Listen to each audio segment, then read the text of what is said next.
Hi, everyone, and welcome to another Trustworthy podcast. Susan and I are so excited to be here with you today because we have the most incredible person who's going to be talking about trust and what it means to lead with trust.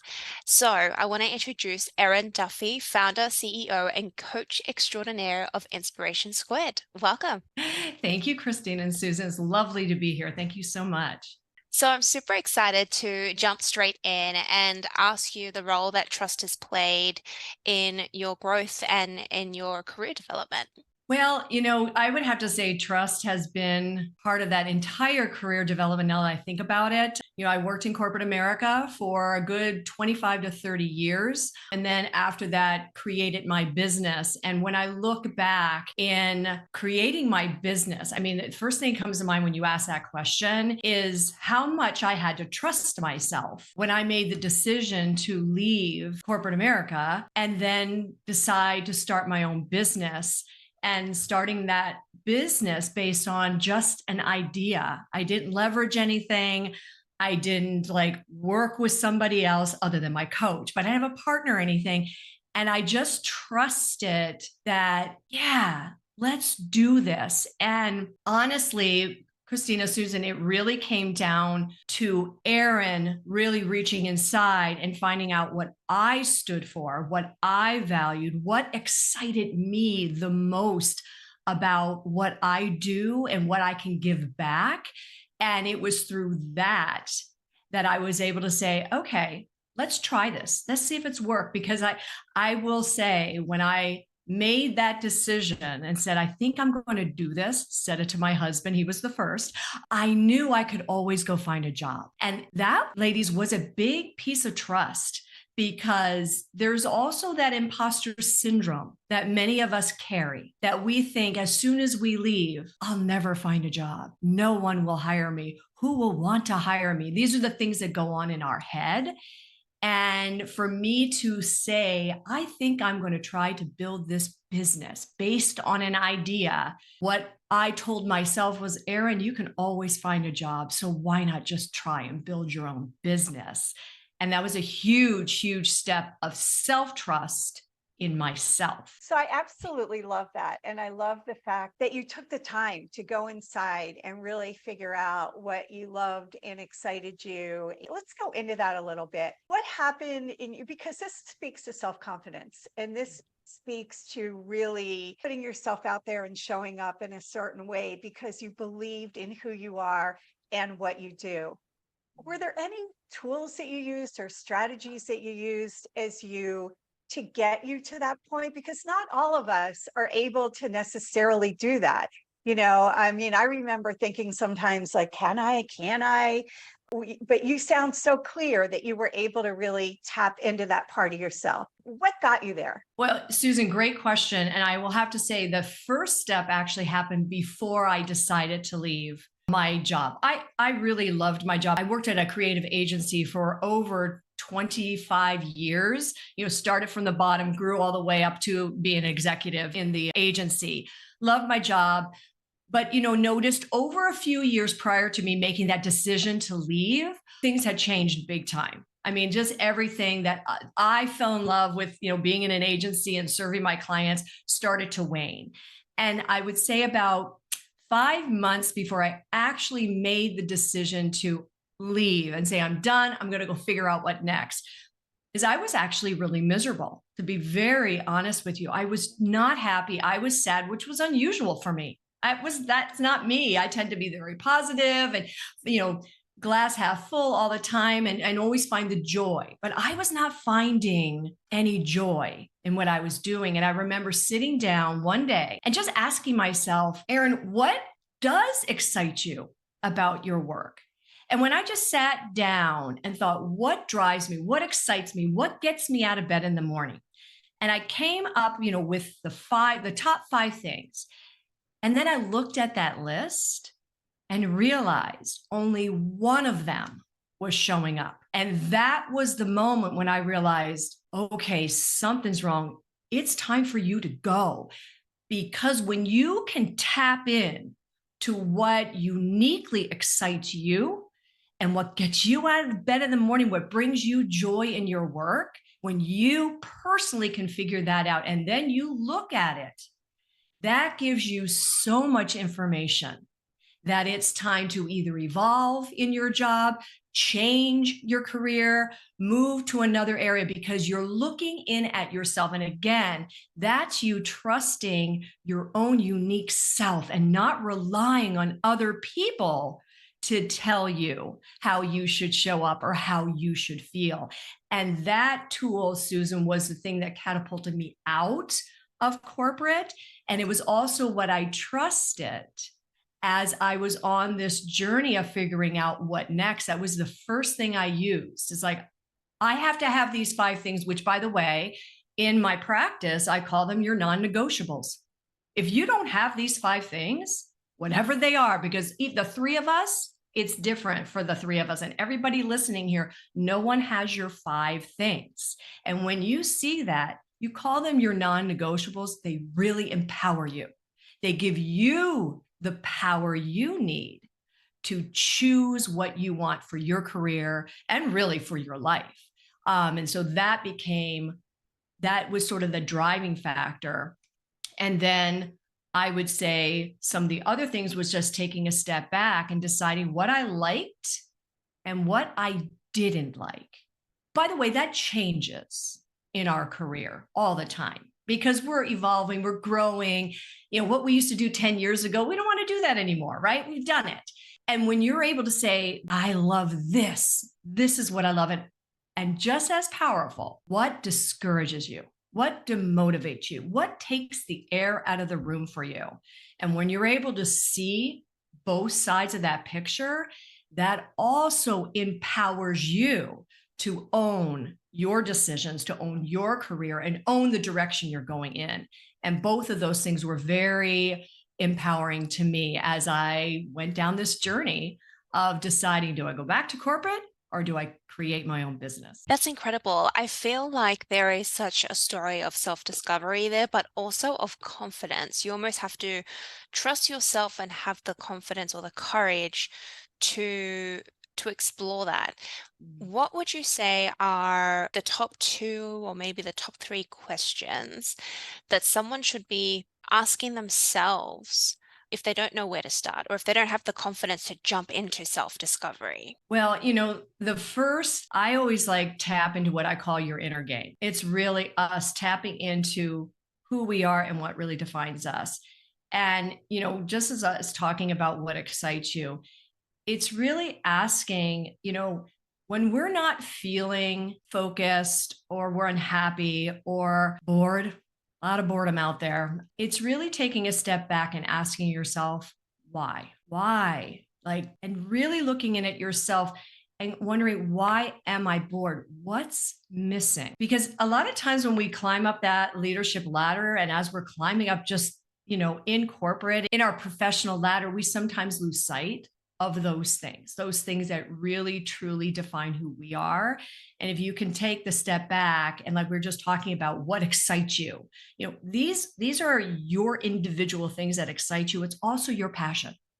It's tapping into your passion. And when we lose sight of what we are passionate about, what brings us joy, if we've lost sight of that and you were wondering why you're kind of not happy or you're bored or whatever, if you just give yourself that moment by yourself, get your journal out and just start writing it, you'll be amazed what will come out. But it is allowing yourself the time, because here's the interesting thing. Many people avoid doing it because of fear. What's going to show up? I hear this one, Erin, I don't journal. And it's I'm not telling you to journal. It's really not journaling. If I was to tell you to sit down and tell me what brings you joy and how is it showing up today, you'd be amazed what it reveals. And it doesn't take much time if you give yourself the space and the grace to do it.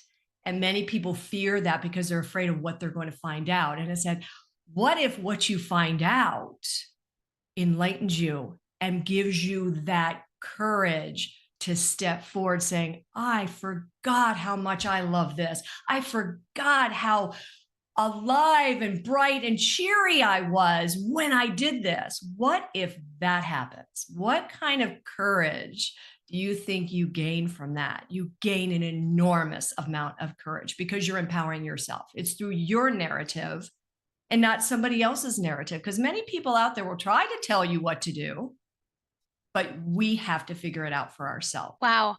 I feel like there is a message that's resonating as well. And tell me if I'm wrong, but if you are leading from a place of self-trust and you believe in what you're doing, you're leading with conviction, other people are likely to trust you more. What do you think? There is something to be said about that, especially when you are being very authentic and true to yourself. Because what's interesting is when we do that, people notice it and they want to emulate it. There's something about that sort of authentic leadership and by the way, leaders, not just people leading teams, right? We're all leaders in our lives, right? And when we are able to tap in, feel very comfortable and confident in who we are, and we show up in the world like that, not only do we feel very grounded and very connected, but the people around us feel drawn into us because they know. They know, I want a piece of that. What is that? And it's us being true to ourselves. And that means being true to the sense of like, we are being very authentic about it. We're not faking it. Because we've all seen people who fake it.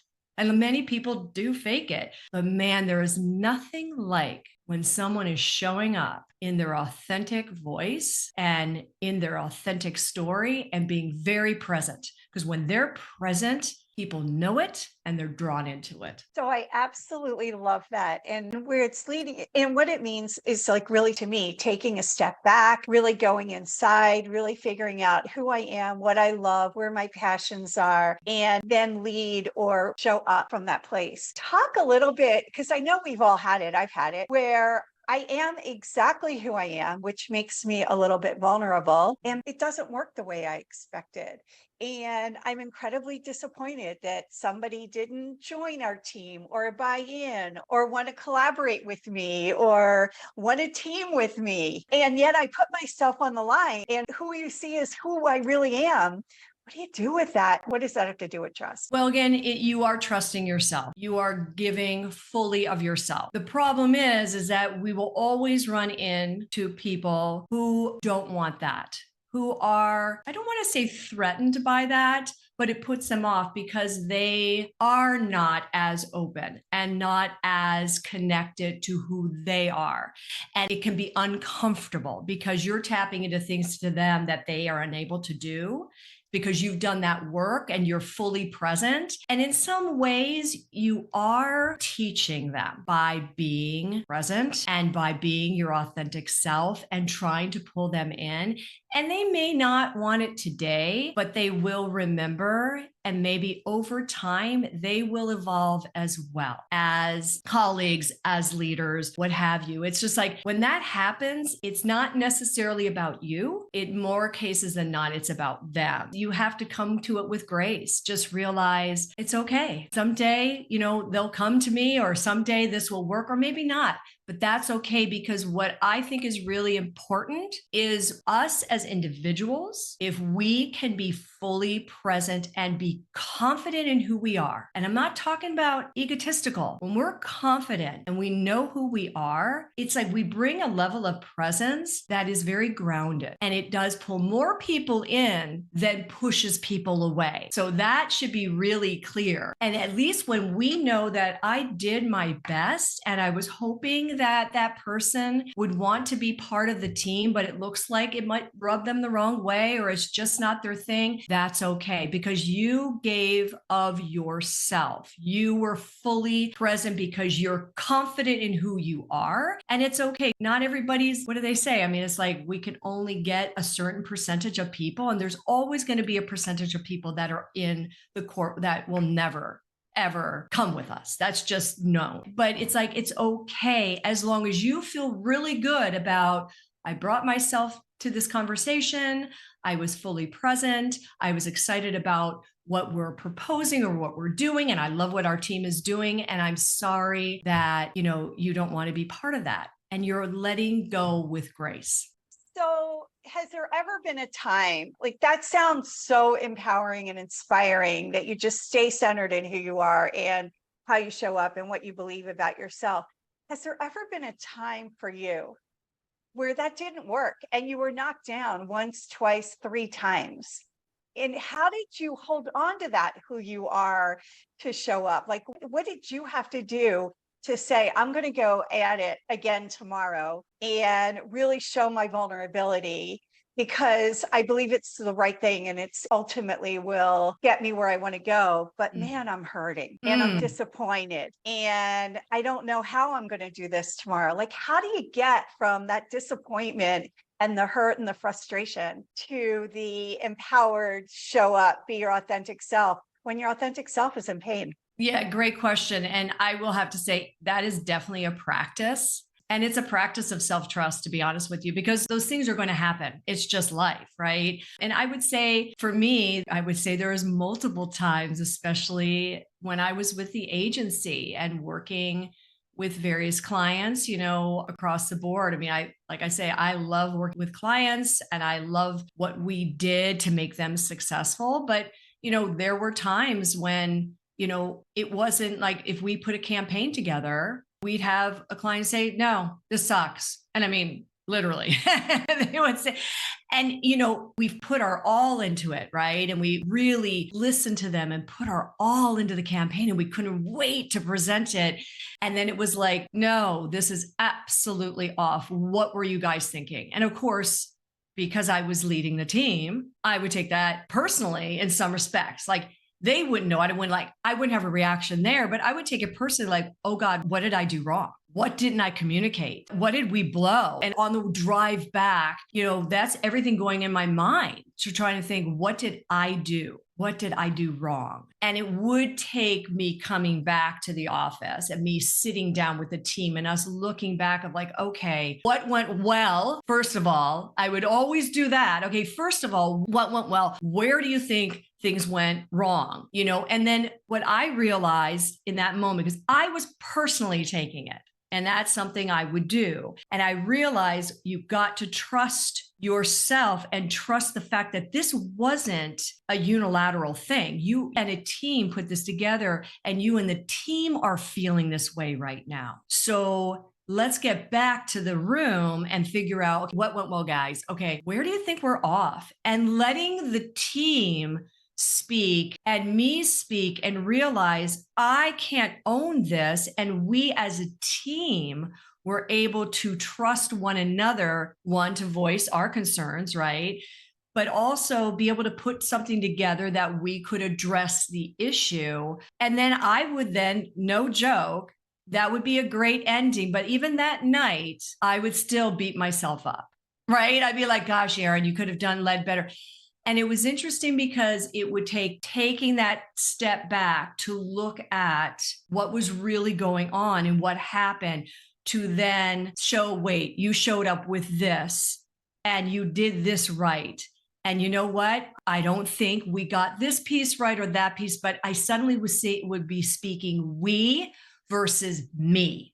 And that was a huge one for me because I tend to take responsibility for everything, right? And this is something I've had to learn over time that, whoa.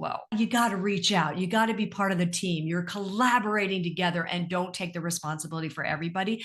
But I have to be honest with you, that sort of trust in myself took many years, because imposter syndrome, before it even had a name, imposter syndrome is something I lived with. So I would automatically throw myself under the bus because it would think I did something wrong. But it was a learned thing in trusting myself to say, no, you did the best job you could. You guys pulled together the best campaign possible. And we must have misread something in the client and let's fix it.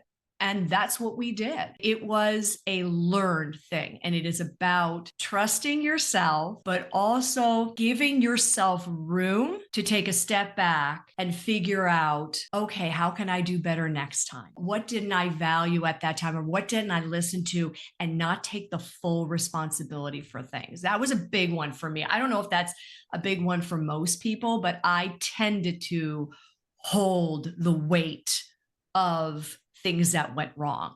And I had to learn to not hold all that weight. It sounds like trusting yourself to own your mistakes fully, Mm. as if they were your babies. Like, why would I give my baby to someone else? This is my baby. Like, really trusting yourself to say, like, this is my mistake for me to learn on when it is your mistake, or if it's a team's mistake, to have that conversation with the team.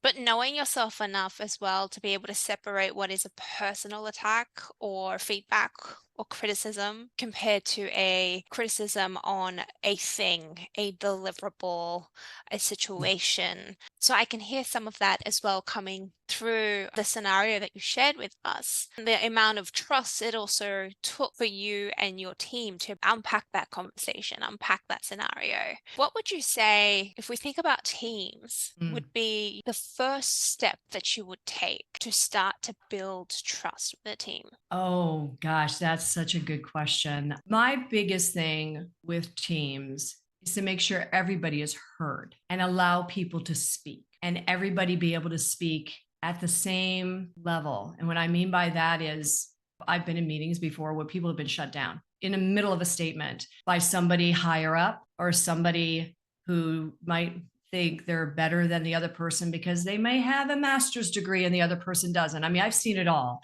And then later in the meeting, the thing that that person was saying who was shut down is the thing that everybody said, yeah, that's what we're going to do. I've seen that many times. And so to me, when you pull a team together, I think one of the first things is that everybody goes around the room and introduces themselves, talks about who they are and what brings them joy, or maybe something fun, break the ice, and find some areas where everybody's coming together before you even start working as a team. Just that little thing can start to create synergy amongst a team, and you're building trust. If you start a team meeting, it's like, okay, guys, we got this project, so let's go. Okay, boom, boom, boom. Everybody is trying to stay ahead. Oh my God, I got to be the smartest person in the room. Oh my gosh, oh my God, oh God, he's smarter than I am. These are the things that go on in our head. But if we start a meeting first without talking about the project or whatever, the initiative or whatever it is, and just say, so excited, leader, so excited that we have this great team together. I just want to spend the next 10 minutes. Let's just go around the room and like everybody introduce each other to each. I mean, even if the team knows each other, start it out in a way that bridges collaboration immediately. It will make all the difference in the success of that project. Bravo, I love that. That's beautiful. I have an interesting, challenging question. We've spoken about self-trust. We've spoken about trust with teams. And we've spoken about trust in difficult times of, constructive feedback or criticisms. I know one of the things that you are expert and specialty in is executive stage presence. So we've spoken about a lot of two-way communication. How does someone build, or what is the top thing that someone can do to build presence on a stage with hundreds of people on the other side in the audience? This is my sweet spot, Cristina. Well, honestly, it really does first start with what we were talking about earlier, which is what I call the inner game. Because the problem that we see with people getting on stage, and when I say the stage, it's every room you walk into. It's not just the big stage. It's every room you walk into. But you make a good point, because in most cases, leaders all have to get on a big stage one of these days. Even if it's like 20 people, it can be a big stage, right? But we're talking 100, 500 people. Here's the issue, is that most people are uncomfortable getting on stage just because they were never taught how to get on stage, right? There are some people that's just a natural. We're not talking to those people. We're talking to the people that are like, I have to get on stage and I'm so incredibly uncomfortable. I don't feel like myself. When I get on stage, I lose my voice. I don't even know who that is up there. And the biggest pieces that they do is they also compare themselves to other people. So if they have to follow a really dynamic, amazing, fabulous speaker, they're like, oh my God, I got to follow that person. Oh my God, oh my God. And then they get up on stage and that energy comes with it. And so this is why there's the power of the inner game. And the power of the inner game is coming to understand who you are and how unique you are, to discover your unique voice and your unique presence. So by the time you are done with that inner game work, you're ready to step out on that stage because you see yourself as that unique person. There's nobody else like you. So I tell my clients, if you show up 100% your authentic self, you have no competition. And when that happens, and when they believe that, suddenly a lot of that stuff that used to hold them back melts away. And that's when you start doing outer game stuff, which is like, let's get you on stage. And here's the thing, when you're no longer comparing yourself to somebody else, the guy or gal who went before you, who's like fabulous, fantastic, you're cheering them on. You're so excited because you can't wait to get out on that stage because you're bringing you to that stage. And here's the thing, especially from an executive presence standpoint, the audience knows when we're faking it. The audience knows when we're not present. They know it, right? And here's my little secret to everybody. The audience wants you to succeed. All of us in the back of our head, we have this primitive brain that goes, oh my God, they can't wait for me to fail. And that's actually untrue. The audience wants you just to come up on that stage and basically entertain them. And you can tell when you are able to get up on that stage and the audience knows because you are so present. Look at them, you're grounded on that stage, you smile and you go. This is what happens to the audience. Rather than them kind of like, okay, is he going to be good? They're going to relax and they're going to listen and they're going to be present as themselves and pulled in by you. Because our goal as presenters, as leaders, is to pull our audience to us. And that is our job. It's not the audience's job. And to do that, you have to feel comfortable and confident in who you are and no longer comparing yourself to other people. And when that happens, it's gold. I mean, it's just absolute gold. I love how it's a double down emphasis on that self-trust and self-confidence because it almost takes risk out of the equation. It not being Absolutely. about risk taking, it's being about self-confidence. It's all about self-confidence and it's all about self-trust. It's to know I'm the best person to deliver this message. This is what I love, and I can't wait to deliver this to this audience. And what happens is you can see it in the physicality as well. You can see when they come up that they're comfortable. They're not faking, because sometimes we'll see some people up there speaking and they're almost too hyper and too like rah and stuff. And sometimes an audience, you're like, okay, calm it down a bit. It's the opposite of somebody who's really nervous. I don't want to get up there. That hyper thing is basically the same thing. I've just got to get through this. And I have so many of my clients who said, every time I speak, I just want to get through it. And to me, that's transactional, right? You're just getting through it. Just get me to this speaking event and I can't, okay, then it's done. It's like, no. If you practice this idea of building your inner game, your unique inner game, and you're comfortable and confident, you are no longer looking at speaking engagements as transactional. You're looking at, I can't wait for my next one. I can't wait to inspire the next audience. I can't wait to connect with my audience. And that's the fun part about sort of the outer game stuff. Because you're so confident, then we work on how to connect to the audience, how to make the audience feel like they're having coffee with you. Might be 500 people in that audience, but I can teach them, and I do teach them how to create a level of intimacy where everybody in there feels like, oh, I think I'm in his living room. And it's all because you are comfortable and confident in who you are.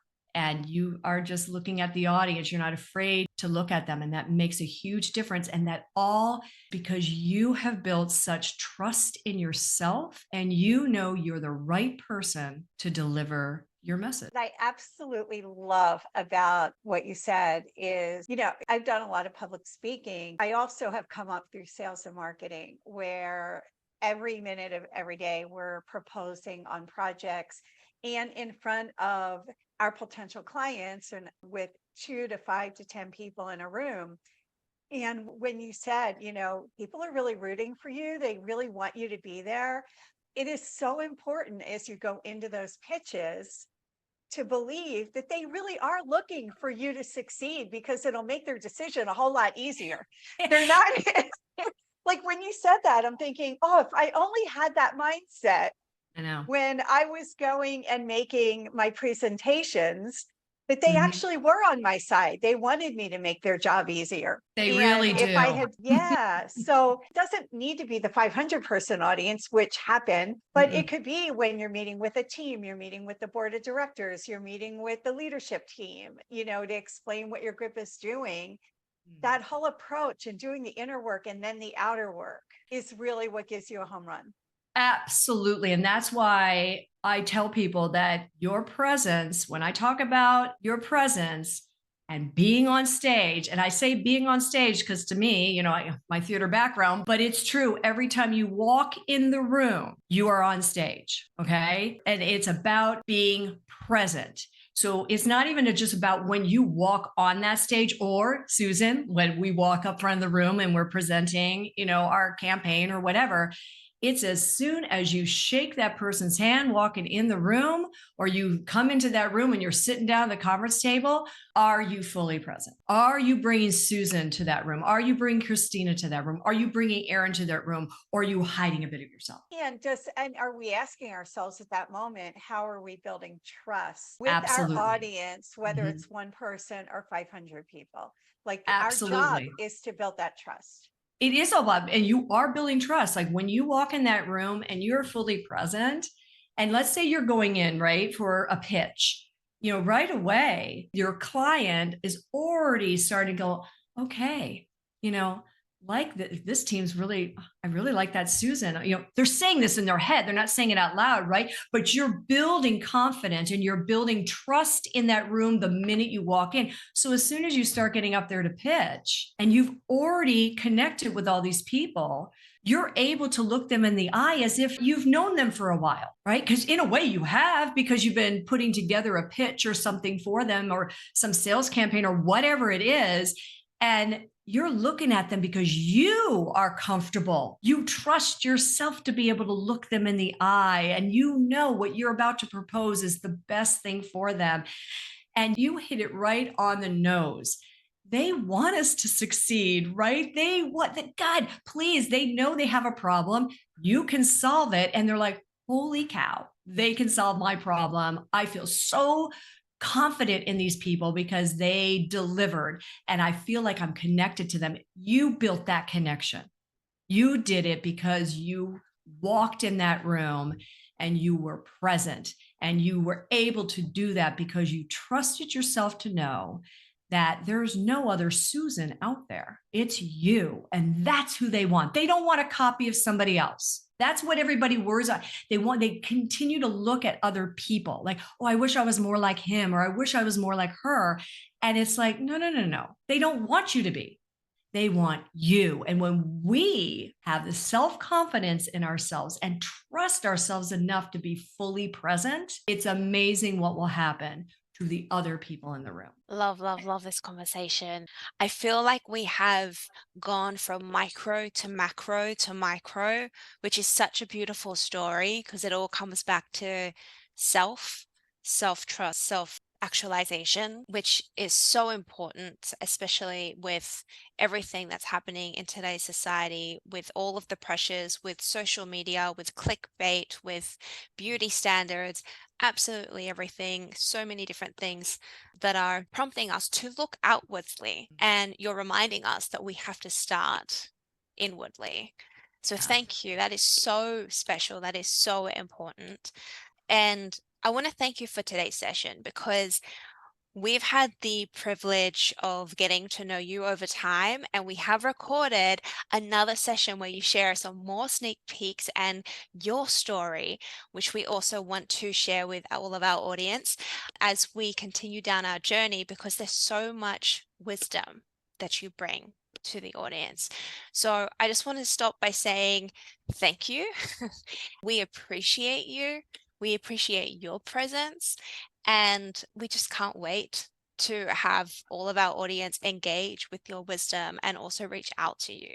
Well, thank you, Cristina and Susan. This has been a delightful conversation. I always enjoy talking to you, and I'm just lovely to be able to share in this conversation with you. Thank you so much.